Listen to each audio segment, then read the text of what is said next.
40 ಲಕ್ಷ ಮರ ಕಡಿತಾ ಇದ್ದಾರೆ, 40 ಲಕ್ಷ ಮರ. ಈ ಸೋಷಿಯಲ್ ಮೀಡಿಯಾದಲ್ಲಿ ಈ ಯಾರೋ ಎನ್ವಿರಾನ್ಮೆಂಟಲಿಸ್ಟ್ಗಳಂತೆ ಊರಲ್ಲಿ ಒಂದು ಪ್ರಾಣಿ ಇಲ್ಲದೆ ಇದ್ದವರೆಲ್ಲರೂ ಕೂಡ ಅವರು ವನ್ಯಜೀವಿ ತಜ್ಞರು ಇರ್ತಾರೆ. ನನಗೆ ಏನು ಅರ್ಥನೇ ಆಗಲ್ಲ. ನಾ ಮಲ್ನಾಡಿನಿಂದ ಬಂದಿರೋನು. ನಾ ಮೈಸೂರು ರಿಂಗ್ ರೋಡಲ್ಲಿ 6,000 ಹೆಬ್ಬೇವಿನ ಗಿಡ ಹಾಕ್ಸಿದ್ದೀನಿ. ಸರ್ವಿಸ್ ರೋಡಿಗೆ 9,000 ಹಣ್ಣು ಬಿಡುವಂಥ ಗಿಳಿಗಳಿಗೆ, ಯಾವ ಪಕ್ಷಿಗಳಿಗೆ ಬರೋ ತಿನ್ನೋದಕ್ಕೆ ಅಂತ ಫ್ರೂಟ್ ಬೇರಿಂಗ್ ಟ್ರೀಸ್ ಹಾಕ್ಸಿದ್ದೀನಿ ನಾನು. ನನಗೆ 40 ಲಕ್ಷ ಮರ ಕಡಿದ್ಬಿಟ್ರು ಅಂತ. ನಾನು ಮೊನ್ನೆ ನೋಡ್ತೀನಿ ಸುಧಾ ಬೆಳವಾಡಿಯವರು, ಆನಂತರ ಸಂಯುಕ್ತ ಹೊರನಾಡು, ನಾವು ಅಪ್ಪಿಕೋ ಚಳವಳಿ ಈ ಥರದಲ್ಲಿ ಹೋರಾಟವನ್ನು ನಾನು ನೋಡಿದೆ.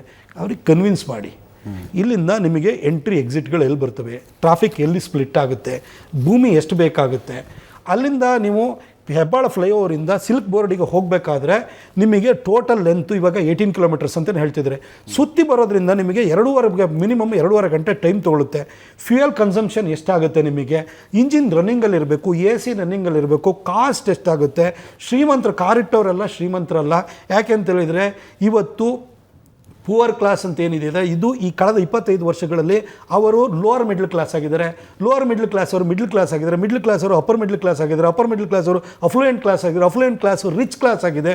ಎಲ್ಲರೂ ಕೂಡ ಸ್ಯಾಂಟ್ರೋದು, ಮ್ಯಾಟಿಸೋ ಅಥವಾ ಡ್ಯಾಟ್ಸನ್ನು ಇಂಥದ್ದು ಸಣ್ಣ ಸಣ್ಣ ಕಾರ್ ತೊಗೊಳ್ತಿದ್ದವರು ಅವರು ಈಗ ಸಣ್ಣ SUVಗಳು ಬಂದು 25 ಲಕ್ಷಕ್ಕೆ SUV ಬರ್ತವೆ, ಅದಕ್ಕೆ ಹೋಗಿರ್ತಾರೆ. ಇದನ್ನು ಮಾರಿದವನು ಸೆಕೆಂಡ್ ಹ್ಯಾಂಡ್ ಥರ್ಡ್ ಹ್ಯಾಂಡ್ ಮಾರ್ಕೆಟಿಗೆ ಬರುತ್ತೆ.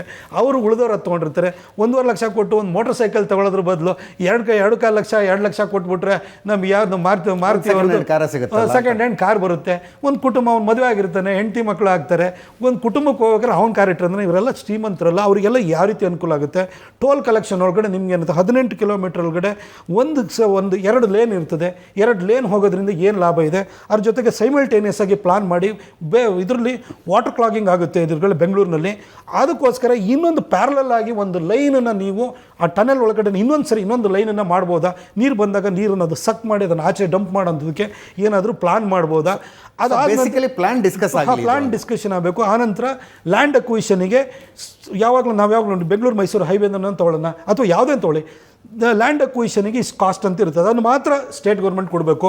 ಕನ್ಸ್ಟ್ರಕ್ಷನ್ ಕಾಸ್ಟನ್ನು ಬಿಸ್ನೆಸ್ ಇದು BOT ಅಂತ ಹೇಳಿದೆ, ಬಿಲ್ಡ್ ಆಪರೇಟ್ ಆ್ಯಂಡ್ ಟ್ರಾನ್ಸ್ಫರ್ ಅಂತ ಹೇಳ್ಬಿಟ್ಟು ಅದರಲ್ಲಿ ತೊಗೊಳ್ತು ಅಂತ ಹೇಳಿದರೆ ಯಾರೋ ಒಬ್ಬ ಇಂಟರ್ನ್ಯಾಷನಲ್ ಇದು ಗ್ಲೋಬಲ್ ಟೆಂಡರ್ ಕರೆದ್ರೆ ಅವನು ಬಂದು ಹಾಕ್ತಾನೆ. ಇದರಿಂದ ನಮಗೇನು ಕಾಸ್ಟ್ ಇಷ್ಟ ಆಗಲ್ಲ, ಟೋಲ್ ಕಲೆಕ್ಷನ್ ಇಷ್ಟ ಆಗುತ್ತೆ. ಇಷ್ಟು ವೆಹಿಕಲ್ಗಳು ಪಾಸ್ ಆಗುತ್ತವೆ. 18 ಕಿಲೋಮೀಟರ್ಸ್ ವೆಹಿಕಲ್ಗಳಿಗೆ ಒಂದು ಕಾರಿನ ಲೆಂತ್ ಎಷ್ಟು ಕಿಲೋಮೀಟರ್ ಹೋಗುತ್ತೆ. ಬೆಂಗಳೂರಿನಲ್ಲಿ ಬಂಪರ್ ಟು ಬಂಪರೇ ವೆಹಿಕಲ್ ಹೋಗೋದು. ಅದೇ ಲೆಕ್ಕಕ್ಕೆ ಹೋದ್ರೂ ಕೂಡ ಅದರ 50% ಲೆಕ್ಕಕ್ಕೆ ಹೋದ್ರೂ ಎಷ್ಟು ವೆಹಿಕಲ್ಗಳು ಪಾಸ್ ಆಗುತ್ತೆ, ಆ ಕಡೆಯಿಂದ ಈ ಕಡೆಗೆ ಎಷ್ಟು ಹೋಗುತ್ತೆ, ಈ ಕಡೆಯಿಂದ ಆ ಕಡೆಗೆ ಎಷ್ಟು ಹೋಗುತ್ತೆ, ಇದನ್ನೆಲ್ಲ ಲೆಕ್ಕ ಹಾಕ್ಕೊಂಡು ರಿಟರ್ನ್ ಆನ್ ಇನ್ವೆಸ್ಟ್ಮೆಂಟ್ ಇಷ್ಟು ಬರ್ತದೆ. ಜನಕ್ಕೆ ಟೋಲನ್ನು ಕಮ್ಮಿ ಮಾಡೋದಕ್ಕೆ ಈಗ ನಿತಿನ್ ಗಡ್ಕರಿ ಅವರು ಬಂದಾದ ನಂತರ 3,000 ರೂಪಾಯಿದು ಒಂದು ಫಾಸ್ಟ್ಯಾಗ್ ಇದು ಮಾಡಿದರು.